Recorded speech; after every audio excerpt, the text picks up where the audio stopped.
오늘의 정치권 상황 깔끔하게 정리해드립니다. 여당 크로스 최가박당. 여야 최고의 파트너입니다. 자, 최영두 국민의힘 의원 오셨습니다.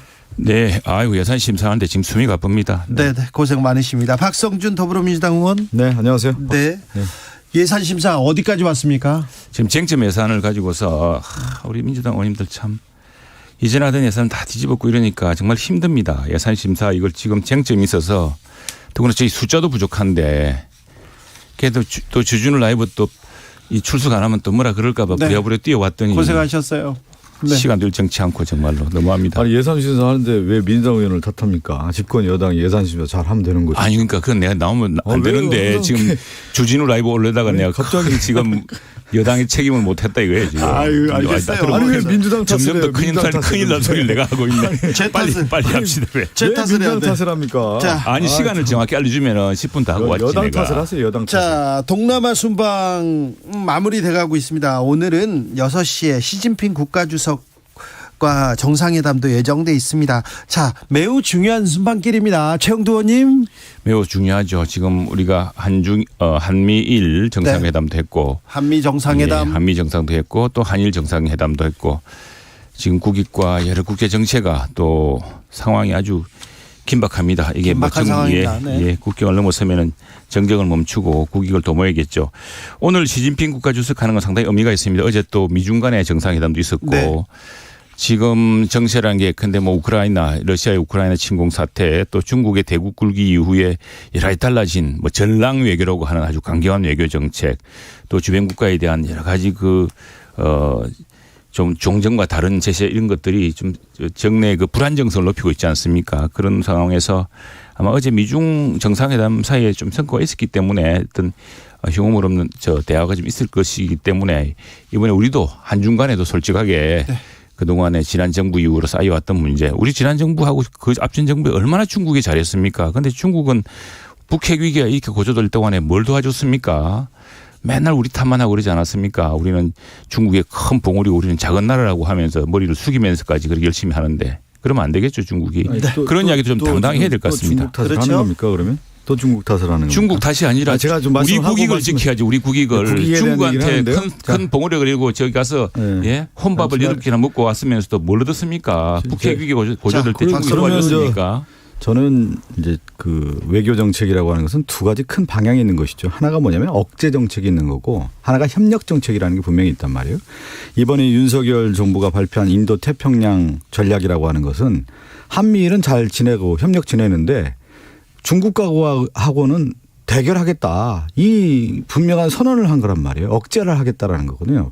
북한을 억제하겠다라는 전략과 중국을 억제하겠다는 전략을 명명백백하게 선언한 전략이 돼버렸어요. 예. 그런 가운데 지금 얘기한 것처럼 이 모든 문제의 양산을 중국으로 돌렸다. 그랬을 경우에 앞으로 경제적인 문제라든가 또 하나가 뭐냐면 제가 협력이라고 하는 부분은 어떤 거냐면 적대적 대결에서 평화 공존으로 가는 것이 가장 중요한 건데 그러면 북한에 대한 억제 전략을 쓸 때 어떤 카드를 쓸 수도 있는 거예요. 중국을 카드를 쓸 수도 있는 거 아니겠습니까? 그것이 외교력이고 정치력인데 지금 윤석열 정부는 한미일이라고 하는 협력 정책 하에서 또 다른 억제 정책을 쓰면서 뭐냐면 외교력을 좁히고 있단 말이에요. 그것이 이번에 윤석열 정부의 항상 제가 지적하는 거죠. 외교력의 한계가 지금 나타난 거예요.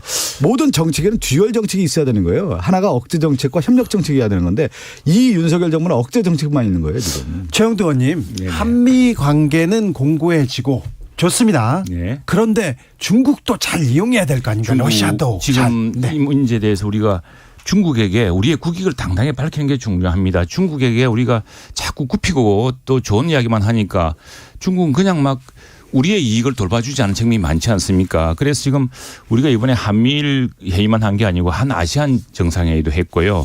또 인태 전략이라는 것도 궁극적으로 말하자면은 미국과 중국의 각축 속에서 우리 이걸 지키기 위한 것입니다. 다 그 인도나 또 일본 또 호주나 비슷한 고민 속에 있거든요. 일본하고 미국하고도 잘 지내야 되고 네. 중국하고도 잘 지내야 됩니다. 그런데 중국의 태도가 이전과 다릅니다. 중국이 지금 과거처럼 우리가 경제 협력 관계도 공고해지는데 우리가 초격차를 유지할 때만이 중국이 우리에 대해서 손을 내밀고 이렇게 하는 걸 볼 수 있습니다. 과거에 이 월드 트레이드 오거니제이션 국제무역기구에 중국을 가입시켜 주려고 제일 힘쓴 나라가 우리 대한민국입니다.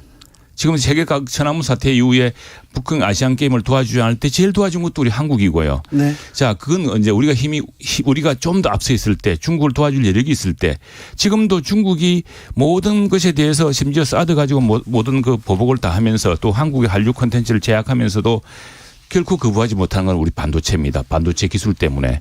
그래서 우리가 국익을 기반으로 우리가 중국하고 무지 잘 지내려고 그랬죠. 얼마나 박근혜 대통령부터 문재인 대통령까지 얼마나 노력했습니까. 그런데 우리가 스스로를 지키기 위해서 북핵 위협이 고조되고 저렇게 언제 어디서나 우리 저 대한민국과 또 주변 국가를 지금 핵미사일로 공격할지 모르는 상황에서 중국도 대국이라면은 또 NPT를 지켜야 되는 국가라면은 역할을 해야 됩니다. 이 점에 대해서 우리가 오늘 당당하게 이야기해야 되고 한중 간의 그 우호협력의 전통적 우호협력에 우리 한국이 기여했던 역할을 중국이 잊지 말기를 좀 당부해야 됩니다. 우리의 국익을 위해서 중국과 또 잘 지내야 되는 것이죠. 네. 경제적인 교류에서 우리가 얘기하는 로우 폴리틱스 차원에서 경제 교류가 굉장히 중요한 게 있기 때문에 또 경제 안보라는 측면도 있는 거 아니겠습니까? 그런 면에서 중국하고 잘 지내야 되는 건 당연한 거고 지금 국익을 얘기해서 제가 한 말씀 드리는데 미국의 전략이라고 하는 것이 2016년도부터 인도 아시아 회귀 정책 그러면서 오바마 정부에서 아시아 회귀 정책하고 트럼프 정부에서 태평양 사령부를 인도 태평양 사령부로 만든단 말이에요. 이것은 대중국 봉쇄 정책, 대중국 견제 정책이에요. 그러면서 뭐를 하냐면 동아시아에서의 대중국 견제 정책을 위해서 일본을 전진 기조한단 말이에요. 그것이 인도 태평양 전략이란 말이에요. 그런데 이러한 경우에 윤석열 정부가 인도 태평양 전략을 같이 하겠다라고 하는 건 뭐냐면 동아시아의 패권에 있어서의 일본을 인정하겠다라고 하는 쪽으로 가게 돼 있는 거예요. 왜 그러냐면 중국을 견제하는 데 있어서 일본이 선봉장이 되는 겁니다. 미국의 선봉장. 네. 그 패러다임에 누가 들어가냐면 한국이 들어가는 거예요. 그랬을 경우에 우리가 놓치는 부분이 분명히 있다는 거예요. 국익을 손실될 수 있는 부분이 있기 때문에 우리가 인도 태평양 전략에 있어서 우리가 외교 정책을 잘 써야 된다라고 네. 하는 얘기를 누누이 얘기하는데 중국하고 잘 못 지내고 일본하고만 잘 지내서 동아시아 정책에 있어서 일본의 우위에 있다. 그래서 경우 우리 한국이 편승한다. 이게 과연 우리의 국익에 맞느냐에 대한 부분을 지적하는 겁니다. 자, 저는 오히려 민주당이 과거 우리 김대중 대통령 시대를 한번 돌아보죠. 김대중 대통령은 일본을 굉장히 유연하게 이용했습니다. 네. 오히려 북일 관계를 진전시켜 가지고 한반도 평화라든가 북한의 비핵화를 앞당기려고 했어요. 고위점의를 방북하게 했던 것도 김대중 대통령입니다. 예. 그런 큰 원대한 외교 전략이 있었던 거죠. 우리가 지금 인도 태평양 프레임워크라는 것도 호주가 그렇습니다. 호주가 안미 경중이었습니다. 인도도 마찬가지입니다. 인도, 호주, 일본도 비슷합니다. 일본도 중국하고 사이가 우리보다 좋습니다. 그 사람들하고 중국에는 친일파들이 지일파들이 있고 또 일본에도 지일파들이 있고 우리보다 더 관계를 열심히 합니다. 왜? 경제적 이해관계 때문에 또 안보적 이익 때문에. 자, 그런 속에서 지금 미중 간의 패권 갈등 속에서 특히 중국이 종래에 우리가 알던 글로벌 규범 속에서 다른 행동을 하고 있지 않습니까? 지금 당장 그 아시안 국가만 하더라도 우리랑 새로운 협력의 기반을 가질 수 있게 됐던 것은 필리핀이라든가 베트남이라든가 이런 나라들 같은 경우에 영해 문제, 영토 문제가 지금 중국이 갑자기 섬을 만들어 가지고 자기 땅이라고 주장하니 그 나라들이 얼마나 그래서 강대국이 우리가 우크라이나에서 봤지만 강대국이 어떤 강력한 힘을 바탕으로 한 현상 변경을 하려는 것을 같이 막자는 이런 공동의 전략이 있는 겁니다. 알겠습니다. 두 분 얘기하시니까 내가 한 마디만 간단히 얘기하는 필요가 있는 것 같아요. 네. 지금 미국의 인도 태평양 전략이라는 게 인도 태평양 경제 프레임워크라 됐든 아니면 쿼드라고 하는 군사 문제가 됐든 아니면 반도체 칩이 됐든 다 중국 봉쇄 정책이란 말이에요. 그랬을 경우에 중국이 제가 한 말씀만 드리고 그랬을 경우에 제가 말씀드리잖아요. 정책이라고 하는 것은 두 가지가 같이 가는 거예요. 적대적 대결에서 평화 공존을 가기 위해서는 하나가 뭐냐면 억제 정책과 협력 정책을 적절하게 쓰는 거예요. 그런데 윤석열 정부는 모든 게 지금 억제 정책이라는 거예요. 두 분을 모시고 그 부분을 저는 참 답답하다는 겁니다. 그렇지 않고요. 그게 그렇지 않습니다. 동북아 평화와 이 외교 정책에 대한 거를 두 분 모셔가지고 한 5시간 이렇게 토론하면 좋겠는데 맞습니다. 네, 여기 짧게 그건 굉장히 전략적으로 생각이 되고 자.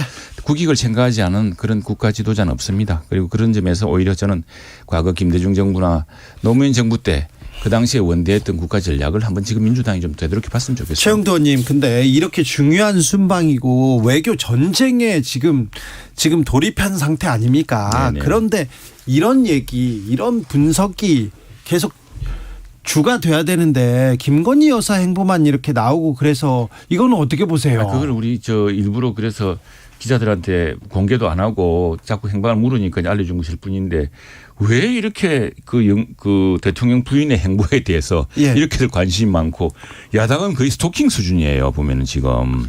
아니 그래서 지금 뭐 갑자기 무슨 빈곤 포르노라까지 말까지 하고 있습니다. 무슨 코스프레하고 아니 이렇게 중요한 그 외교적 문제를 따지는 사안에서 아니 못마땅하면 그냥 말 안 하면 되는 거지.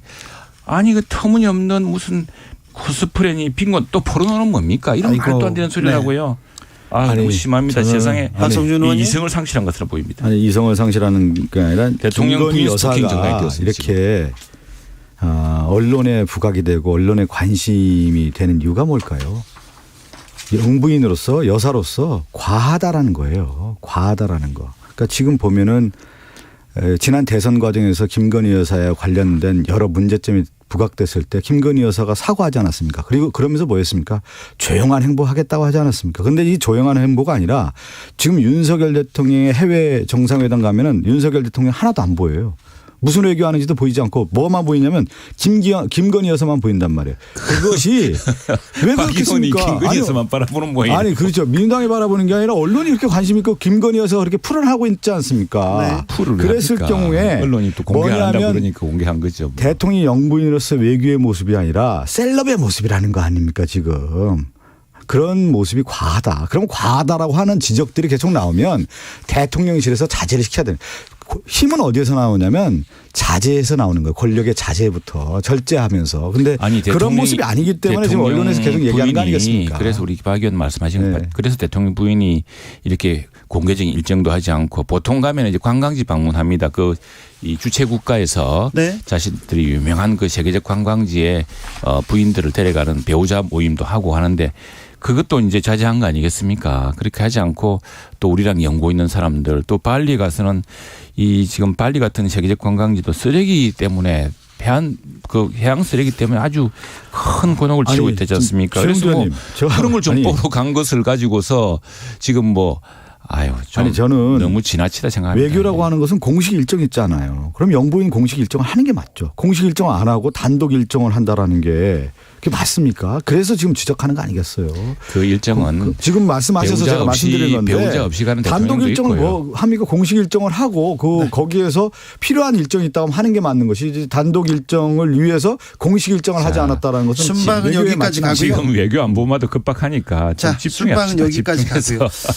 저 이태원 참사 진상규명을 위한 국정조사는 민주당에서는 뭐 서명운동 돌입했습니다. 그런데 국민의힘에서는 받아들일 용의가 없습니까? 지금 국정조사가 아니더라도요. 국회에서 바로 행안이나 그다음에 저 운영위 통해서 다 물어봤지 않습니까? 지금 감출 게 뭐가 있으며 실제로 그 수사를 진행하려면 경찰 수사 강제력 있는 수사를 해서 구인도 하고 영장도 집행하고 이렇게 해야 되는 것인데 국정조사는 사실 그럴 기능이 없습니다. 이건 뭐 오로지 이거 참사를 이용해서 민주당이 좀 정략적으로 접근하는 것 같은데 다 시스템의 문제, 누구의 책임의 문제는 일단 수사 끝나고 나면은 일단 가려지는 바탕 위에서 하게 마련이고요.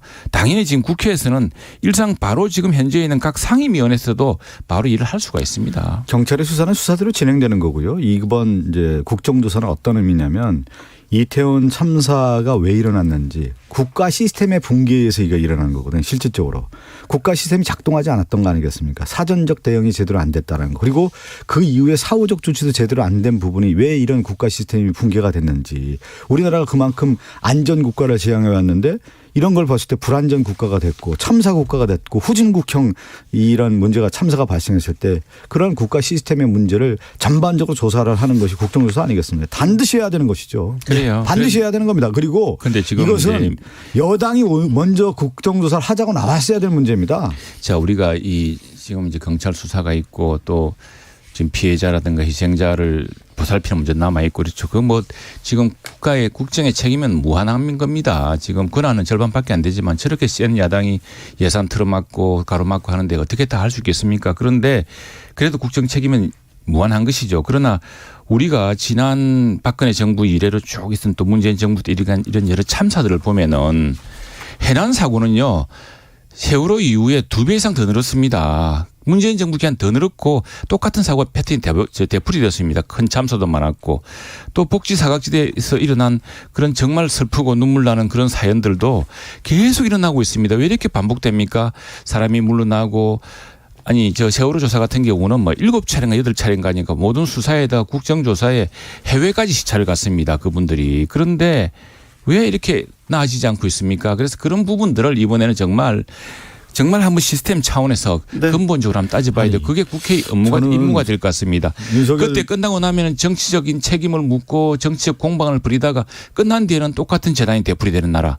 이런 나라가 언제까지 계속돼야 되겠습니까? 아니 그러니까 윤석열 대통령이나 국민의힘은 이태원 참사의 문제의 본질이 뭔지를 조사하기 위해서 국정조사하면 되는 겁니다.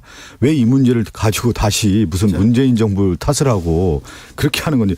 아니 저는 조사도 때가 있고 방법이 있습니다. 그냥 지금 경찰 조사를 하는데 그걸 가지고서 윤석열 정부는 남탓 정부예요. 자, 기자 출신 최영도 의원님 그거 물어볼게요. 전용기에서 네네. 가까운 기자 2명 이렇게 불러다 얘기한 거 그건 어떻게 보셨어요? 짧게만. 전혀 뜻밖의 질문을 물어보시네요. 글쎄 그거 왜 살짝 바보지 그거. 자, 지금 최영도는 답 못하시잖아요. 그래서는 안 된다.